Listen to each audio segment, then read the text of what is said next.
પાર્વતીજીને કહે છે, માં હા આ બધી ખોપરીઓ તમારી છે. એટલે નારદજી તમે કહેવા શું માંગો છો? કે માં હા ભોળાનાથને તમારા માટે એટલો બધો પ્રેમ છે કે તમે જેટલા જન્મની અંદર ભગવાન શંકરના પત્ની બન્યા એ એક એક જન્મમાં તમારું જે મૃત્યુ થયું, તમે જેટલી વખત ભગવાન શંકરના પત્ની બન્યા અને એક એક જન્મમાં તમારું જે મૃત્યુ થયું ત્યારે તમારું શરીર છૂટી ગયું માં, અને જે તમારી ખોપરી જે છે એની એક એક જન્મે મહાદેવજીએ માળા બનાવી. ખોપરી લઈને માળામાં પહેરી છે. મહાદેવના ગળામાં જેટલી ખોપરીઓ છે ને માં એટલા તમારા જન્મ થયા છે માં, એટલી વાર તમારું મૃત્યુ થયું. પાર્વતીજી કે મારું મૃત્યુ થયું તો મહાદેવજીનું કેમ નહીં? મારું મૃત્યુ થયું, મહાદેવજીનું કેમ મૃત્યુ ન થયું? એ તો તમે જાણતા હશો ને. તો મહાદેવજીની ખોપરીઓ મારા જન્મ જેટલી જ હોવી જોઈએ ના. પાર્વતીએ કહ્યું, નારદ મને કહો આનું કારણ શું? નારદજી કે માં તમને વાત કરું શું? મહાદેવજી છે ને એ મરતા નથી, અજન્મા છે. અજન્માનો લોકા, એ અજન્મા છે. કારણ શું છે ખબર છે માં? એની પાસે અમર કથા છે. એટલે એમ એ રહસ્ય છે. હા આવવા દો મહાદેવજીને. અત્યાર સુધી મને ક્યારેય કંઈ કહ્યું જ નહીં, અત્યાર સુધી મને અંધારામાં રાખી. આવે એટલી વાર છે કહી નાખું કે તમે આ ખોપરીઓને ઢગલા કર્યા, મારે મર્યા જ કરવું ને જન્મ્યા કરવું ને તમારે જન્મ મરણથી મુક્તિ તો તમારી પાસે હોય, તમારા ઘરવાળા નહીં, તમારે મને સમજાવવું ન જોઈએ, તમારે આ વસ્તુ મને દેવી ન જોઈએ. ક્યો અબ તક મુझे ऐसे ही रखी? કઈ અમર કથા? નારદજી તમે કહો તો ખરા. તો કે અમર કથા બીજી કોઈની, ભાગવતની કથા. બીજી કોઈ અમર કથા નહીં, ભાગવતની કથા અમર કથા. અને ભાગવતની અમર કથા એનું જે શ્રવણ કરે એ જન્મ મરણના ભયમાંથી બધી જ રીતે મુક્ત થઈ જાય માં. કારણ કે ભાગવતની કથા એ તો અમર કરનારી કથા છે. નારદ હવે સમજી ગઈ કે ના આ શિવજીનું મૃત્યુ નહીં ને મારે મૃત્યુ કેમ. બરાબર સાંજ પડી, નારદજી જવા લાગ્યા. નારદજીએ કહ્યું કે દેવી એક કામ કરજો હો, હું આવ્યો તો ને એમ કહેતા નહીં હો. માણસને કોઈની ખટપટ કરવી એ ખરી ને પાછી પોતે પ્રગટ ન થવું. પણ એને કઈ ખબર છે નારદજી નો તો આ બધી ક્રિયાઓ માટે તો એ પ્રસિદ્ધિ છે એની, અને ભોળાનાથ તો જાણી જાય, શિવજી તો ઓળખી જાય. મહાદેવજી આવ્યા ત્યાં તો એક ખૂણામાં બરાબર કેવું કોંચાણે મોં ચડાવી અને માં બેઠા છે. ભોળાનાથે કહ્યું કે ગજબ કહેવાય, દરરોજ તો હું આવું તો ઊભા થાય અને હસતા હસતા આવે મારી સામે. લોકો તમને મૃત્યુંજય કહે છે તો પછી મને મૃત્યુંજય ન કહેવી જોઈએ. તમે મૃત્યુંજય, મૃત્યુ પર વિજય પ્રાપ્ત કરો, પણ મૃત્યુ પર વિજય મારે પ્રાપ્ત તો કરવો જોઈએ ને દેવ. તમે એક જ મૃત્યુંજય, તમે એક જ મૃત્યુ પર વિજય પ્રાપ્ત કરનારા. મહાદેવજી કે દેવી કોણ આવ્યું તું કહો તો. ત્યારે પાર્વતીજી કે કોઈ નહીં. કે ના તમે જૂઠું ન બોલો, નારદ આવ્યા હોવા જોઈએ. કારણ કે મારી આ આગળ પાછળની બાબતો છે ને હવના હૃદયની અંદર નિવાસ કરનારો એ એક નારદ જ જાણે છે, અને એને જ ખબર છે. उसको ही केवल पता है कि मैंने खोपरी की माला किस लिए धारण करके रखी है, એને જ ખબર છે. હા દેવી, હા પણ હું તમને કહું શું, તમારું વારંવાર મૃત્યુ થાય છે એનું કારણ તમે મને પૂછ્યું ક્યારે? અને હું મરતો નથી એનું કારણ તમે મને પૂછ્યું ક્યાં નહીં દેવી? મહાદેવ કહે, દેવી કે ના મેં નથી પૂછ્યું ક્યારેય. તો કે પછી તમારે પૂછવું જોઈએ ને. શું? પાર્વતી કે પણ મારે પૂછવા જેવું કંઈ રહેતું જ નથી, તમારી પાસે અમર કથા છે એ આપો, તમે અમર છો ને હું થઈ જાઉં. તો કે ના દેવી, અમર કથા સારી, પણ એના માટે માણસની અંદર જે પ્રકારનું કાંઈ પણ બાબતે તૈયારી હોવી જોઈએ, અલબત્ત લાયકાત હોવી જોઈએ, યોગ્યતા હોવી જોઈએ, એ યોગ્યતા હોય એને આ અમર કથા આપી શકાય. દેવી એમને હું કેવી રીતે આપી શકું? દેવી આ કથા તમને એટલા માટે નથી આપી કે અત્યાર સુધી તમે ક્યારેય મારી પાસે આવ્યા નથી જિજ્ઞાસુ બનીને કે મહારાજ તમે મને ખાલી શિવજી તરીકે જ મને માન્યા.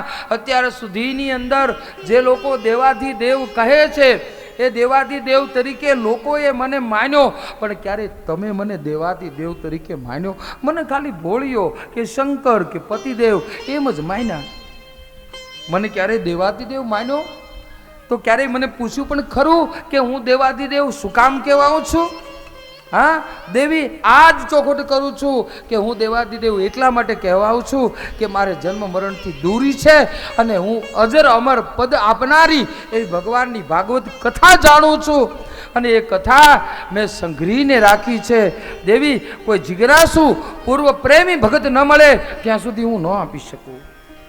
રામાયણનું પણ એવી રીતે, રામાયણ પણ ભગવાને સંગ્રહીને રાખી હતી અને એ પણ પાર્વતીજીને કહી.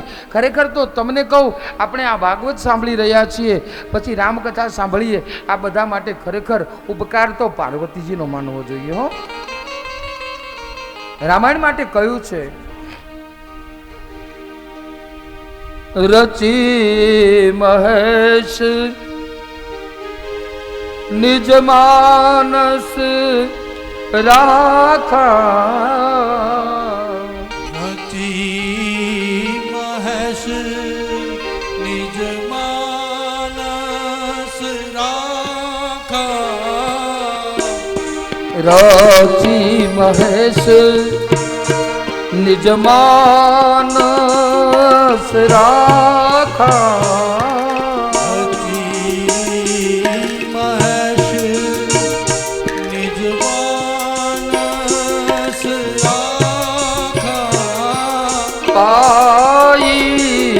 સુસમવું શિવાસ નથા,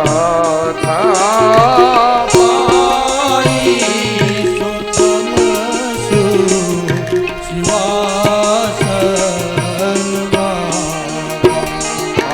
રામ કથા શશિકિરણ સમાના,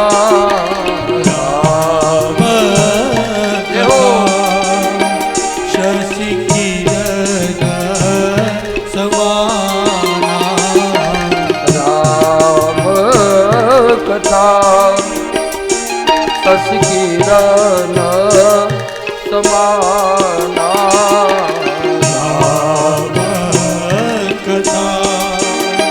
શશિકિરણ સમાના, સંત ચકોર કરહી જય પાના,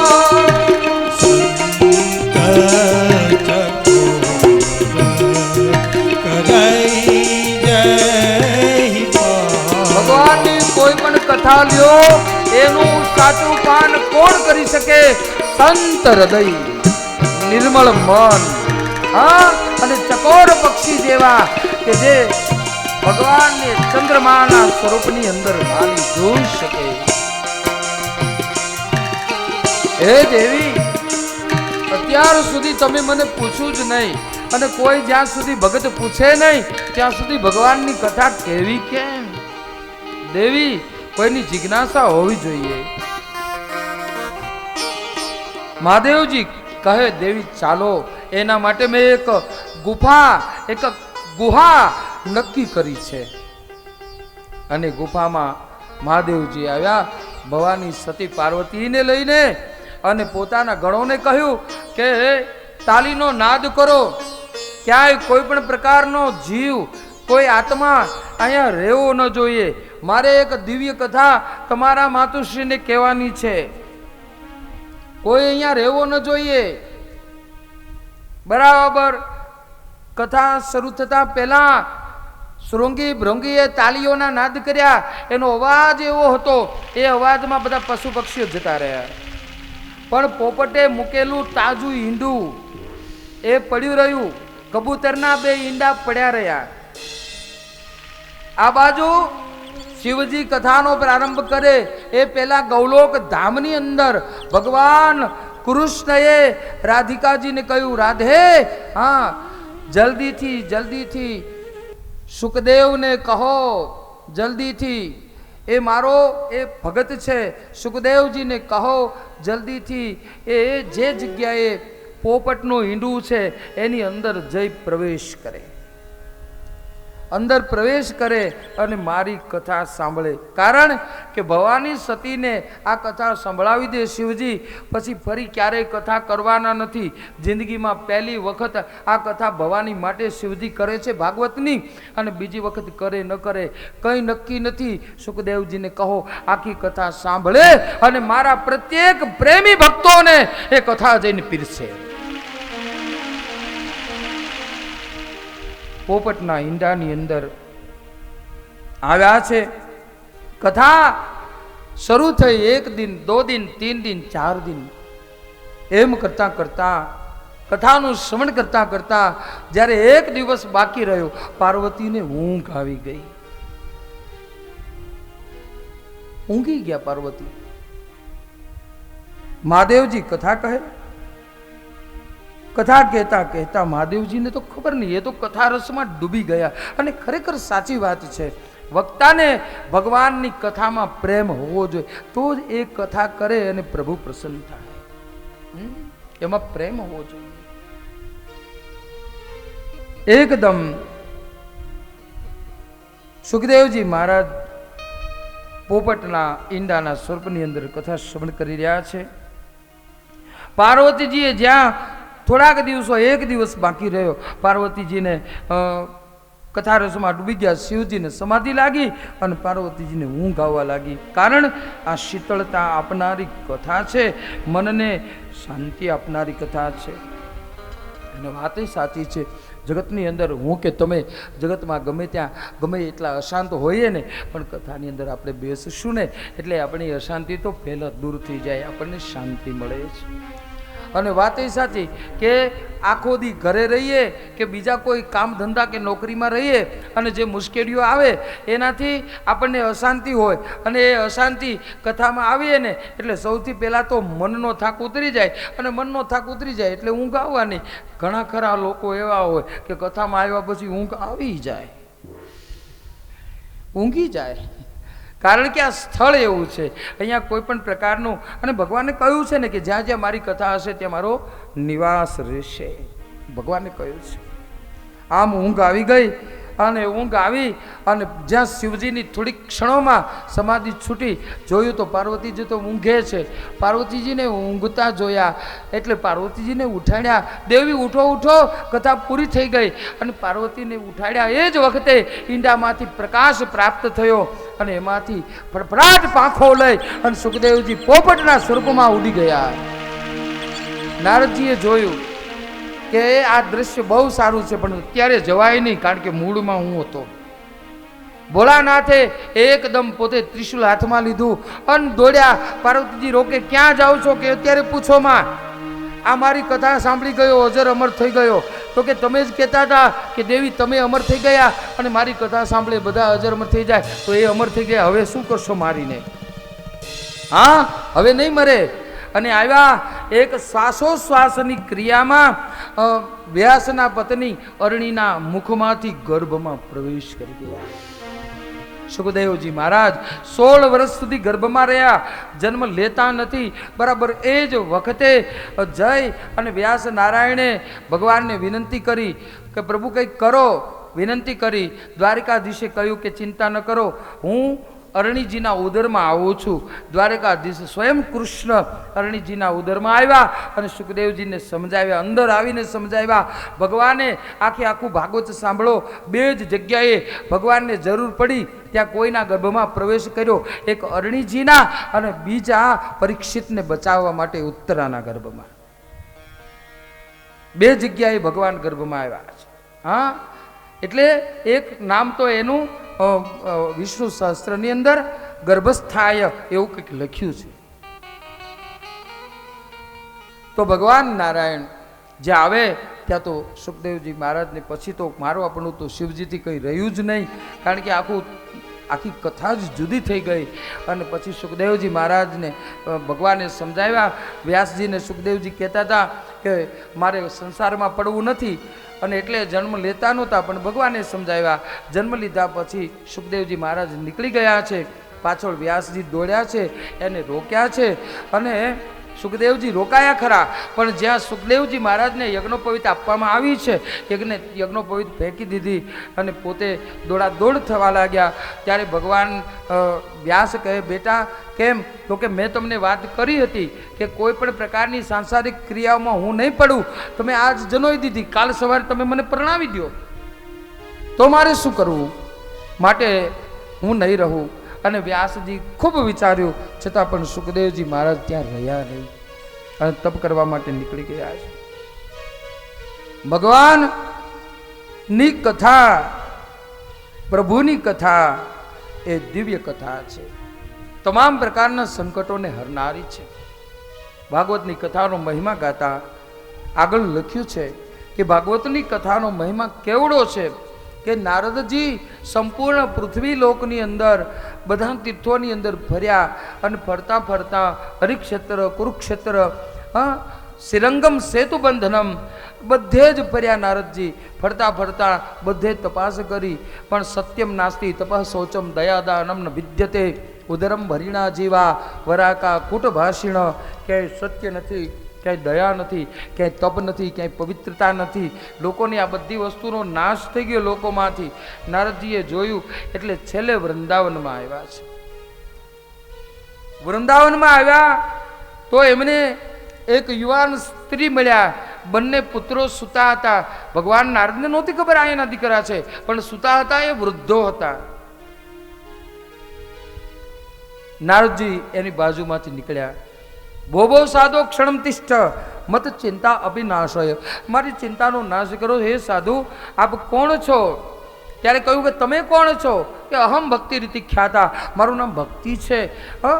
ઉત્પન્ના દ્રાવિડે સાહમ, હું દક્ષિણમાં જન્મી, વૃદ્ધિ કર્ણાટકે ગતા, કર્ણાટકમાં વૃદ્ધિ પામી, ક્વચિન મહારાષ્ટ્રમાં મારું સન્માન થયું અને ગુર્જરે જીર્ણતામ ગતા. ઘણા લોકોને ખબર ન હોય ને, ભાગવતનો મૂળ અર્થ ન જાણે, અથવા તો સંસ્કૃત કાચું હોય, એટલે ગુર્જર પ્રદેશ કોના માટે બોલે ખબર છે? આપણા ગુજરાત માટે. કે ગુજરાતમાં આવીને મારા હાડકા ભાંગી ગયા. અરે ભાઈ, ગુજરાતની અંદર આવીને હાડકા ન ભાંગે. ગુજરાતની અંદર સાધુ સંતો, ઋષિઓ, મુનિઓ જે જન્મ્યા છે અને એણે જે જગતને ભક્તિની ભેટ આપી છે, એ ભક્તિ કોઈ દી ગુજરાત માટે જેમ તેમ ન બોલે. હા, પણ ગુર્જર પ્રદેશ એટલે મથુરાની પાસેનો પ્રદેશ, અને એ કાળમાં મથુરા એ ભોગ નગરી હતી. છેક કંસ સુધી આપણે જોયું કે માથુર પ્રદેશની અંદર એ ગઈ. હા, અને આપણી સૌરાષ્ટ્રની ભૂમિ, ઓહો, એના માટે કોઈ કહી શકે કે ભક્તિ? અરે ભક્તિ તો ત્યાં, મને એવું લાગે છે કે ભગવાનને પૂછ્યું ને ભક્તિએ કે કળિયુગમાં મારે ક્યાં રહેવું? હા, ત્યારે ભક્તિને ભગવાને કહ્યું કે મારા વૈષ્ણવમાં રહો. અને મને તો એવું લાગે છે કે જેટલા જેટલા તીર્થો છે એ બધા તીર્થો, અને જેટલા જેટલા સંતો થયા એ બધા સંતો, ખાસ કરીને આપણા ગિરનારની અંદર કેટલા બધા સાધુ સંતો, ઋષિ મુનિઓ બિરાજે આપણા ગરવા ગિરનારની અંદર. હા, મને એવું કહેવાનું મન થાય કે ભક્તિ તો બધી રીતે આપણે ત્યાં સૌરાષ્ટ્રમાં ફૂલી ફાલી ગણાય. તો સોરઠ ભૂમિ ન સંચર્યો અને નવ ચડ્યો ગઢ ગિરનાર, પણ નવનાયો ધામો કે રેવતી. અરે એનો એળે ગયો અવતાર પણ તોય સોરઠ સોરઠ ભૂમિન સંત જો અને નવ ચડ્યો ગઢ ગિરનાર એ અમારી અડી કડી એ અડી કડી વાવ અને નવઘણ કુવો જેને ન જોયા ઈ જીવતો મુવો તોય સોરઠ ધરા અમારી જગ જૂની અને વળી ગઢ જૂનો ઈ ગિરનાર પણ જોને સાવજડા એ સાવજડા સેંજળ પીએ અરે જોને એના નમણા ઈ નર ને નાર ધન્ય ધન્ય ભારતની ભૂમિ મહિમા એનો ભારી જય ભારતની બલિહારી જય ભારતની બલિહારી ધન્ય ધન્ય ભારતની ભૂમિ મહિમા એનો ભારી એ ભારતની બલિહારી ભારતની બલિહારી હિન્દુ મુસ્લિમ શીખ ઈસાઈ અનેક ધર્મો ધારી જય ભારતની બલિહારી જય ભારતની બલિહારી હિન્દુ મુસ્લિમ શીખ ઈસાઈ અનેક ધર્મો ધારી ભારતની બલિહારી એ સોરઠની બલિહારી જય યમુના સરસ્વતી રેવા ગોદાવરી વહે છે જ્યાં ગંગા યમુના સરસ્વતી રેવા ગોદાવરી વહે છે ભક્તિની અમર ને દ્વારિકા જેવા ચારે ધામ રહે છે ચારો ધામ રહે છે જ્યાં રામ કૃષ્ણ જેવ પ્રગટ થયા છે પુરુષોત્તમ અવતારી જય ભારતની બલિહારી જય ભારતની બલિહારી જય ધન્ય ધન્ય ભારતની ભૂમિ મહિમા એનો ભારી એ ભારતની બલિહારી એ ભારતની બલિહારી જ્યાં વ્યાસ પરાશર સુખદેવ જેવા ઋષિ મુનિઓ જ્ઞાની ત્યાં વ્યાસ પરાશર સુખદેવ જેવા ઋષિ મુનિઓ જ્ઞાની જ્યાં નરસિંહ મીરા તુકારામ દલિભાણની અમર કહાની જ્યાં નરસિંહ મીરા તુકારામ રવિ ભાણની અમર કહાની રવિભાણની અમર કહાની જ્યાં જલારામ જેવા ધોરી થયા તેણે કામથી તારી જય ભારતની બલિહારી જય ભારતની બલિહારી જય ધન્ય ધન્ય ભારતની ભૂમિ મહિમા એનો ભારી જય ભારતની બલિહારી જય ભારતની બલિહારી જય ભારતની બલિહારી જય ભારતની બલિહારી જય ભારતની બલિહારી જય ભારતની બલિહારી તો એ સોરઠની ભૂમિ ભક્તિને ત્યાં કોઈ મુશ્કેલી કદી ન પડે હા મથુરાની નગરીમાં ભક્તિ હેરાન થઈ પણ ભક્તિને પુષ્ટતા મળે એ માટે વૃંદાવનમાં આવી કારણ કે વૃંદાવનના કણે કણમાં કૃષ્ણ છે રજે રજમાં રમણ વિલાસી છે राधे श्याम છે वृंदावन की कन कन में कृष्ण है रज रज में राधे श्याम है हाँ? मैंने किसी से सुना है कि आज भी बंसी बट के अंदर आप उसके नीचे बैठो अगर आपको कृष्ण के ऊपर प्रीति है तो आज भी बंसी पट के नीचे आपको कृष्ण की रास लीला का या तो दर्शन होगा या तो सुनाई देगी आज भी सुनाई देगी आज भी वहां कभी रास बंद नहीं है सुखदेव जी महाराज की एक कथा भगवान नारद जी ने पूछा तो बेटी ये कौन है ये हमारा દીકરા છે અરે જગતમાં એવું ક્યાંય બની શકે કે મા યુવાનને દીકરા વૃદ્ધ હોય અરે દીકરા યુવાન હોય મા વૃદ્ધ હોય તો કે ભાઈ ગમે તે હોય પણ મારી સ્થિતિ આ થઈ છે તો શું કરવું આને જગાડો, તમે યોગી છો. નારદજીએ વિચાર કર્યો કે કેમ જગાડાતા હશે. જ્ઞાન વૈરાગ્યને જ્યારે કોઈ ઉપાયને સૂજ્યો ત્યારે નારદજી બદ્રિકાશ્રમમાં આવ્યા અને સનકાદિક મુનિઓને મળ્યા. નારદજીના મન હતું એની અંદર એટલા બધા આવેગો ચાલતા હતા કે આનું શું થશે. પણ જ્યારે સનકાદિક મહાત્માઓની પાસે આવ્યા, એ કાયમ માટે યુવાન રહેતા હતા. હરિ શરણમ એવમ હિ નિત્યમ યેશામ મુખે, જે કાયમ માટે હરિશરણમનો ઉચ્ચાર કરતા ને હરિનું નામ એની ઉંમર વધવા નહોતા દેતા, કાયમ 5 વર્ષના રહેતા હતા. એટલે સનકાદિક મહાત્માએ કહ્યું કે સત્કર્મમ કર્યાત. એ નારદ, બીજું કાંઈ કરવાની જરૂર નથી. જ્ઞાન વૈરાગ્યને જગાડવા હોય ને તો એક કામ કરો. શું? ભાગવતની કથા કરો. ભાગવતની કથા સિવાય જ્ઞાન વૈરાગ્યને જાગવું કઠણ છે. હા, પણ મહારાજ હું તો જાણતો નથી. નહીતર હકીકતમાં નારદજી એમ કહો ને તો અહીંયા જૂઠું બોલ્યા. કારણ કે નારદજીને તો બ્રહ્માએ ભગવાનની કથા સંભળાવી હતી, આપણે બધા જાણીએ છીએ. તો નારદજી કેમ કહે છે કે હું ભાગવતની કથા જાણતો નથી? પણ નારદજી છે એ બહુ કથા પ્રેમી હતા. એટલે સનકાદિક મહાત્માઓ જો કથા કરે ને તો જ્ઞાન વૈરાગ્ય માટે તો નારદજી પણ સાંભળી શકે, વો ભી સુન શકે. એટલા માટે થઈ અને નાरद કહ્યું कि महाराज तो ऐसा करो ना, आप कथा कीजिए, मैं भक्ति और ज्ञान वैराग्य को लेकर इस जगह उपस्थित हो जाऊं.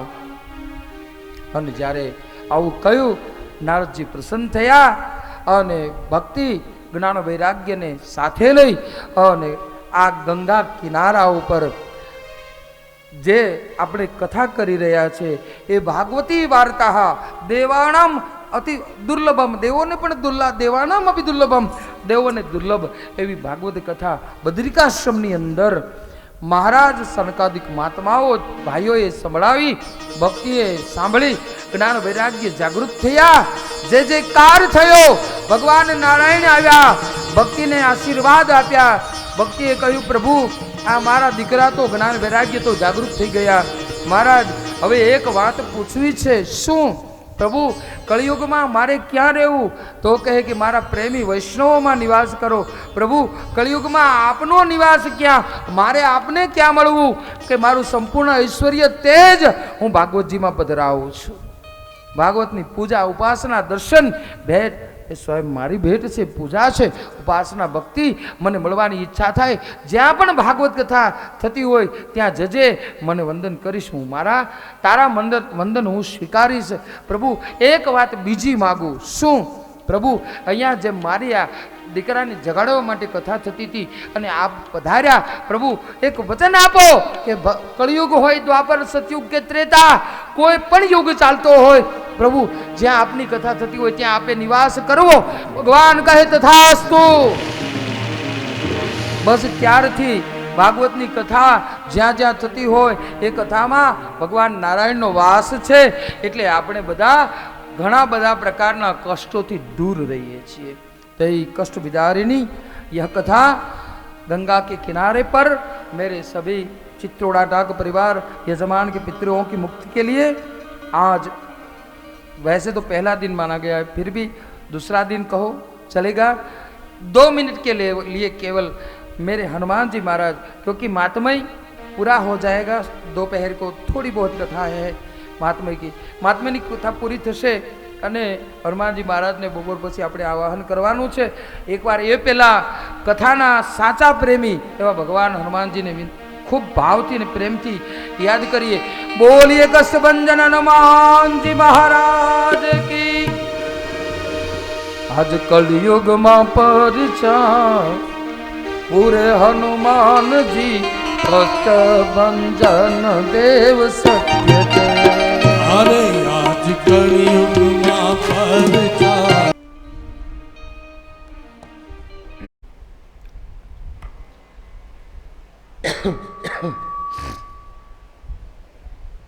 ભક્તિ મહારાણી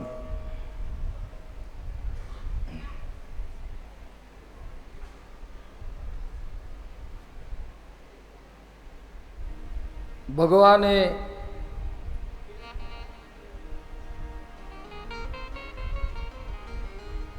શ્રી કૃષ્ણએ કૃપા કરી છે. ભગવાન સ્વયં પધાર્યા છે.